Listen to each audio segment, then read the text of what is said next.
शुरू करते हैं जो आपका वर्कशीट सारी है उसको। ठीक है, ये आपकी 8th वर्कशीट है और इसकी हिंदी मीडियम की जो वर्कशीट थी वो मैंने बना दी है, लेकिन अब बच्चों ने कहा कि मैम इंग्लिश में भी बनाइए, तो मैं इंग्लिश की भी डाले दे रही हूँ। ठीक है, तो आप सिंपल सा इसको पहले की तरह ही लिखेंगे, जैसे आप हिंदी में लिख रहे थे ऐसे इंग्लिश में लिखेंगे, डायरेक्टरेट ऑफ एजुकेशन, ठीक है, GNTC सिटी ऑफ दिल्ली। ठीक है, और इस तरह से ही आप लिखेंगे कि वर्कशीट नंबर 8 है ये, और आज की डेट भी डाल देंगे।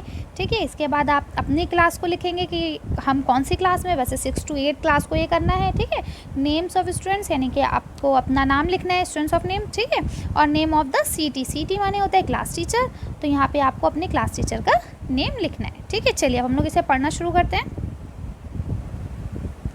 One day my mother had kept candies माने होता है टॉफ़ी। एक दिन मेरी मम्मी ने हमें टॉफ़ियाँ दी, for me and my 2 sisters in a box. ठीक है, यानी मुझे और मेरी 2 बहनों को मम्मी ने टॉफ़ी दी, और किस में दी, बॉक्स में दी।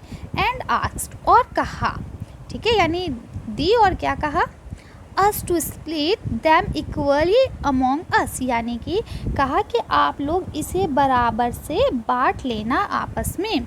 I was the first one, मैं पहली थी, टू रीच होम, यानी मैं पहली थी जो घर पहुंची।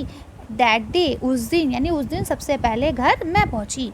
आई टुक माई शेयर, और मैंने अपना शेयर ले लिया। टुक माने होता है ले लेना, है ना, मैंने अपना शेयर ले लिया। एंड लेफ्ट माने होता है छोड़ देना। The other 2 shares in the box, ठीक है, यानी कि उसके अलावा मैंने बाकी का जो शेयर था वो बॉक्स में छोड़ दिया। फॉर माई सिस्टर्स, बाकी बहनों के लिए। ठीक है, अपनी बाकी बहनों के लिए। After a while my elder sister, यानी मुझसे जो बड़ी बहन थी उसका क्या नाम था, सिया, रीच्ड होम, और फिर वो घर पहुंची। एंड थॉट, और उसने सोचा, that she was the first one to reached home, यानी उसने सोचा कि वो पहली है जो सबसे पहले घर पहुंची है। शी टुक हर शेयर, और उसने अपना शेयर लिया, द बॉक्स में से। And left 2 equal shares for us, यानी उसने अपना शेयर ले लिया बॉक्स में से, और बाकी के 2 बराबर के शेयर उसने छोड़ दिए हमारे लिए, है ना, अस यानी हमारे लिए। इन द एंड, आखिर में, माई अदर सिस्टर, यानी कि जो उसकी दूसरी बहन थी, तीसरी नंबर की, यानी जया, रीच्ड होम, जया घर आई। She took thought to be first one to reached home, यानी उसे भी सेम ऐसे ही लगा कि वो सबसे पहले घर पहुंची है। सो इसलिए she took her share and left 8 candies in the box, और उसने भी यही करा कि अपना शेयर ले लिया और इसके बाद 8 कैंडीज़ छोड़ दी। देखिए अभी हमने पूरी स्टोरी पढ़ी, इसमें हमें ये कहीं नहीं पता चला कि इसमें कितनी कैंडीज़ उसकी मम्मा ने रखी थी, है ना। हमें बस सिर्फ ये पता था कि उसकी मम्मा ने जो कैंडीज़ रखी हैं वो कहा था कि आप लोग इक्वल डिस्ट्रीब्यूट कर लेंगे, यानी बांट लेंगे, है ना, लेकिन ये कहीं नहीं बताया कि कितनी कैंडीज़ दी गई थी। लेकिन अब उसने यहाँ बताया कि सबने अपनी अपनी कैंडीज़ ले ली, उसके बावजूद यहाँ पे कितनी कैंडी बची, 8 कैंडीज़ बची। तो अब आपको इसे कैलकुलेट करना है। देखिए मैं आपको कैलकुलेट करके बताती हूँ, ठीक है ना। तो हम लोग इसे कैलकुलेट करते, देखिए उसने 8 कैंडीज़ छोड़ी, ठीक है, यानी कि उसने कितनी छोड़ी, 4 अपनी बहन के लिए और 4 दूसरी बहन के लिए। जब उसने 4 छोड़ी तो इसका मतलब उसने 4 ली, तो इसका मतलब ये कि जब वो घर पहुंची तो उस बॉक्स में उस वक्त 12 कैंडीज़ थी, ठीक है।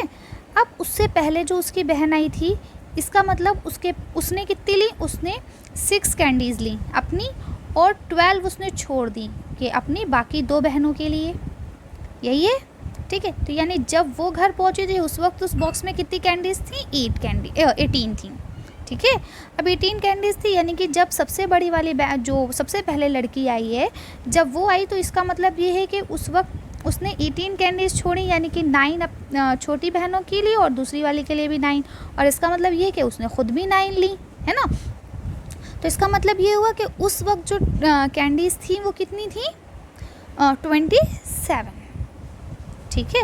यानी उस वक्त जो कैंडीज़ थी बॉक्स में वो कितनी थी, 27, यानी कि हर एक लड़की को 9 कैंडीज़ मिलनी चाहिए। कितनी मिलनी चाहिए, 9, ठीक है। तो इस हिसाब से पहली वाली जो आई उसको तो 9 पूरी मिल गई, लेकिन जो दूसरी वाली आई उसको कितनी मिली, उसको मिली 6, ठीक है।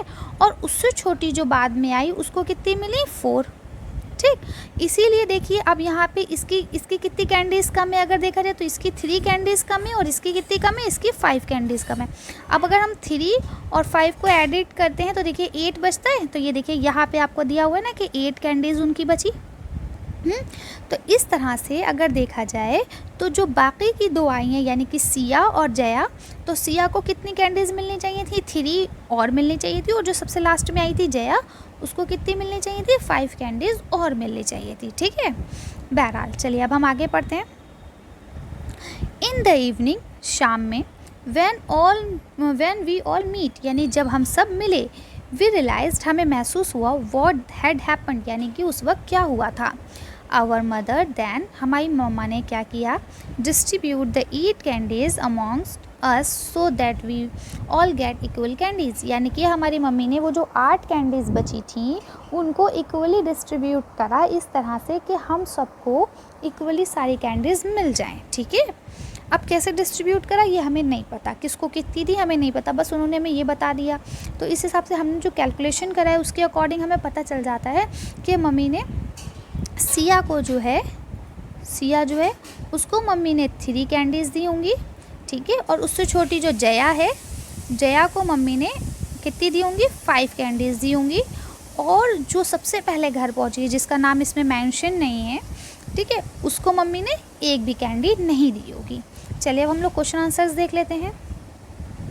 क्वेश्चंस फॉर डिस्कशन, यानी वो क्वेश्चन जो आपको डिस्कस करने। तो आपका पहला क्वेश्चन है, how did the mother distribute 8 candies, मम्मा ने जो 8 कैंडीज़ थी, टॉफ़ियाँ थी, उसे कैसे डिस्ट्रीब्यूट करा। ठीक है, how many did each of Deepa, Siya and Jaya. ठीक है, अब यहाँ पे दीपा का नाम आ रहा है तो बताते हैं कि अब बताइए कि दीपा, सिया और जया को किसको कितनी कैंडीज़ दी उन्होंने।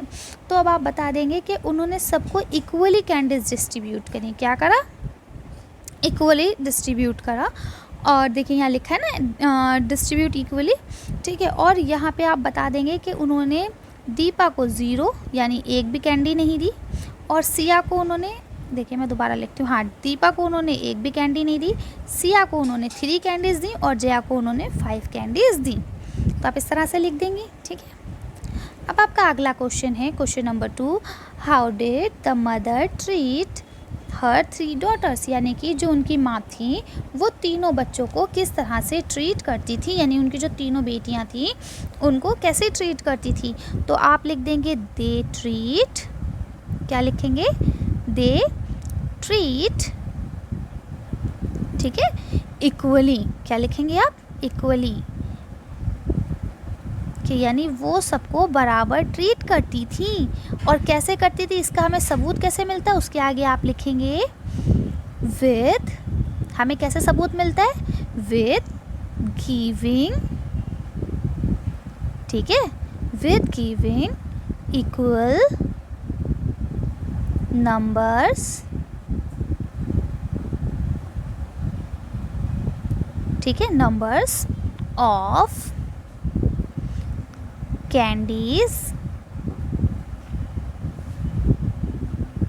ठीक है, उसके आगे आप लिखेंगे